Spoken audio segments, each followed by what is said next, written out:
निस्वार्थ प्रेम। पुराने समय में एक व्यक्ति के परिवार में बार बार वाद विवाद होते रहते थे। वो इस बात से बहुत दुखी रहता था। तंग आकर उसने एक दिन सोचा कि अब मुझे संन्यास ले लेना चाहिए और घर पर बिना किसी को कुछ बताए सब कुछ छोड़कर जंगल की ओर निकल गया। जंगल में उसे एक आश्रम दिखाई दिया।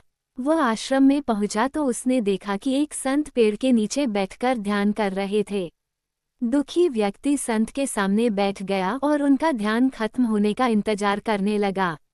जब संत का ध्यान पूरा हुआ और उन्होंने आंखें खोली तो व्यक्ति ने संत से कहा कि गुरुदेव, मुझे अपनी शरण में ले लीजिए। मैं आपका शिष्य बनना चाहता हूँ। मैं सब कुछ छोड़कर भगवान की भक्ति करने आया हूँ।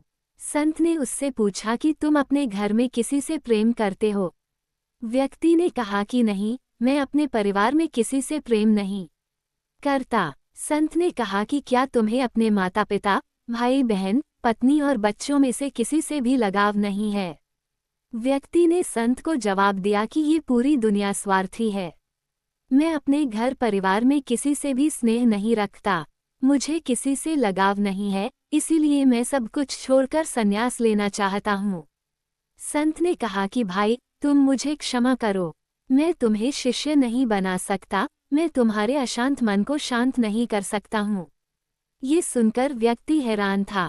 संत बोले, अगर तुम्हें अपने परिवार से थोड़ा भी स्नेह होता तो मैं उसे और बढ़ा सकता था। अगर तुम अपने माता पिता से प्रेम करते तो मैं इस प्रेम को बढ़ाकर तुम्हें भगवान की भक्ति में लगा सकता था, लेकिन तुम्हारा मन बहुत कठोर है। एक छोटा सा बीज ही विशाल वृक्ष बनता है, लेकिन तुम्हारे मन में कोई भाव है ही नहीं। मैं किसी पत्थर से पानी का झरना कैसे बहा सकता हूँ? सीख, जो लोग अपने परिवार से प्रेम करते हैं, माता पिता का सम्मान करते हैं, वे लोग ही भक्ति पूरी एकाग्रता से कर पाते हैं। कहानी अच्छी लगे तो लाइक एंड सब्सक्राइब।